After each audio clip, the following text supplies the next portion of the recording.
복지관 사례정보통 새로운 MC 사회복지사 김영수입니다. 이번 6월부터 미추홀 종합사회복지관에 새로운 가족으로서 함께하게 되었습니다. 입사하자마자 이런 중책을 맡아서 주민분들에게 인사드리게 되어 정말 영광으로 생각합니다. 앞으로 잘 부탁드리겠습니다. 그럼 바로 시작해볼까요? 이번 6월 사례정보통에서는 보이스피싱에 대해서 알려드리려고 합니다. 요즘 저희 복지관의 4층에서 어르신들에게 접근하는 사람이 있다고 하는데요. 이를 예방하기 위해서 다급히 영상을 찍게 되었습니다. 그럼 보이스피싱이 대체 무엇인지, 그 종류와 대처 방법, 신고 절차 등에 대해 알아보도록 하겠습니다. 먼저 우리에게 다소 생소할 수 있는 보이스피싱이란 용어에 대해 알아볼까요? 보이스피싱이란 허위사실이나 진실을 은폐하는 기망행위를 통해서 타인의 재산을 노리는 사기 범죄로 비대면을 통한 금융 특수사기 범죄입니다. 다음은 보이스피싱 사기의 특징을 말씀드리겠습니다. 보이스피싱의 특징에는 총 6가지가 있습니다. 첫 번째, 경찰청, 은행 등 일반 사람들에게 잘 알려진 기관을 사칭하여 범죄를 꾀하는 기관 사칭. 두 번째, 금전적 요구를 할 때 비대면으로 긴장된 분위기를 조성해서 심리적으로 압박감을 주는 심리적 압박. 세 번째, 발신번호를 조작하여 당하는 사람의 의심을 없애는 특징도 가지고 있습니다. 네 번째는 유창한 한국어를 적극적으로 구사하고, 다섯 번째, 보이스피싱을 당하는 사람이 직접 인출, 이체하도록 유도하는 방식으로 의심을 못하도록 하고 있습니다. 마지막으로 보이스피싱 사기를 당하고 범인을 찾으려고 해도 대포통장으로 사기를 치기 때문에 특정 범인을 검거하기 어렵다는 특징이 있습니다.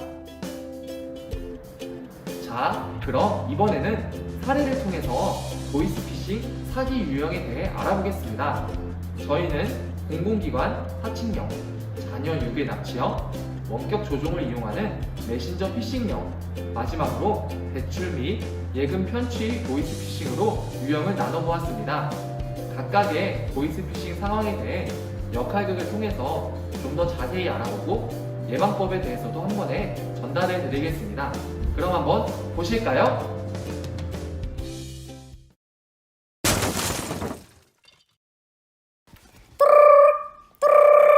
여보세요? 안녕하세요. 저는 인천지방경찰청 김승규 검사입니다. 김영수 씨 맞으시죠? 아, 네, 맞습니다. 네, 지난 2020년 12월 12일 금융사기단 일당을 검거하였는데 그 일당의 계좌에서 김영수님 통장으로부터 수백만 원을 인출한 사실이 발견되었습니다. 이에 김영수님의 개인정보 유출인지 아니면 이번 사건 가담자인지 수사가 필요하니 수사에 협조해 주십시오. 네? 뭐라고요? 저는 그 일당이 누군지도 모릅니다. 김영수님 만약 이에 불응하거나 중간에 통화를 중단할 시에는 공무집행 방해죄로 2년 이하의 징역 및 3천만 원 이하의 벌금을 받게 될 것이며 전국에 지명 수배령이 내려져 즉시 처벌받게 됩니다. 아, 네, 알겠습니다, 검사님. 제가 어떻게 해야 할까요? 여기서 잠깐! 지금처럼 이렇게 경찰이나 검찰을 사칭한 보이스피싱 사례가 최근에 심각하게 나타나고 있습니다. 우리는 이럴 때 어떻게 대응해야 할까요? 가장 최근의 대응 방안은 침착해야 한다는 것입니다. 다른 전화기로 경찰청이나 검찰청으로 전화를 직접 걸어서 현재 상황을 말씀드리는 것입니다. 만약 보이스피싱이라면 경찰청이나 검찰청에서는 전혀 무관하다고 말씀하시겠죠? 또 내가 평소 거래하는 금융기관 콜센터 대표번호를 미리 저장해서 신속하게 도움을 요청하는 것도 피싱 피해 시 현명하게 대처하는 방안이라 할 수 있습니다.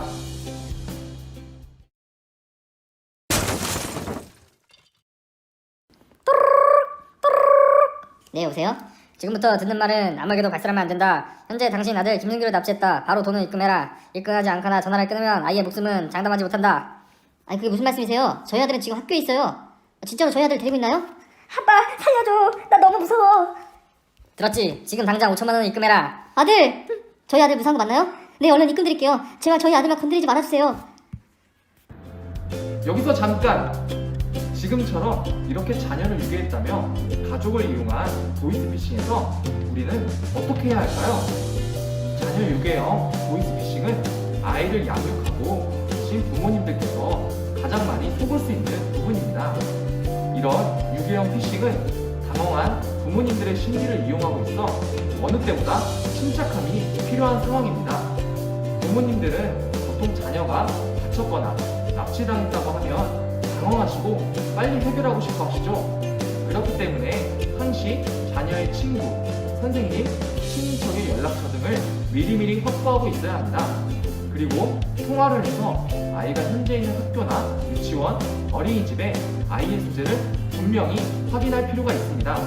또 만약 이미 돈을 송금하셨다면 속히 해당 은행을 방문하여 입금 전표를 제출하고 계좌 지급 정지를 시키는 것도 방법이라고 할 수 있습니다.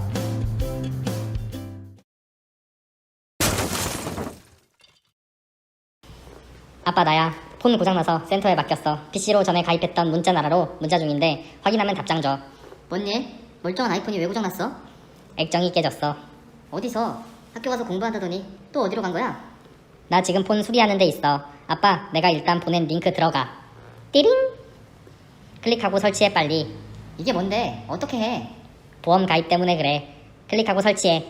알겠어. 기다려봐. 여기서 잠깐!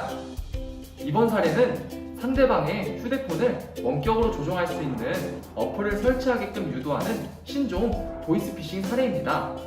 이런 식으로 자녀를 사칭해 액정 수리를 해야 한다는 등 자녀들이 부모님의 은행이나 업무를 도와주는 일이 많아지면서 부모님들이 쉽게 비밀번호나 정보를 제공한다는 점을 이용해 발전한 수법이라고 할 수 있죠. 이럴 때 우리는 어떻게 해야 할까요?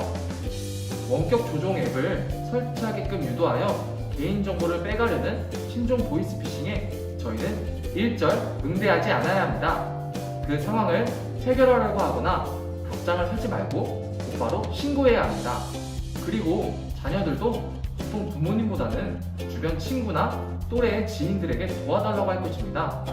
또 만약 악성 앱이 이미 설치가 되었다면 근처 휴대폰 서비스 센터에 방문해 도움을 요청하는 것도 좋은 방안이라고 할 수 있습니다.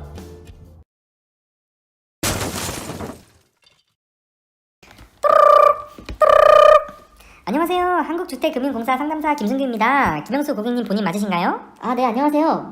무슨 일이시죠? 아, 네. 고객님 현재 대출받고 계신 기존 고금리 대출에서 새로 나온 서민형 안심전환 대출로 갈아타시라고 안내차 연락드렸습니다. 주택금융공사요? 금리가 많이 낮아지나요?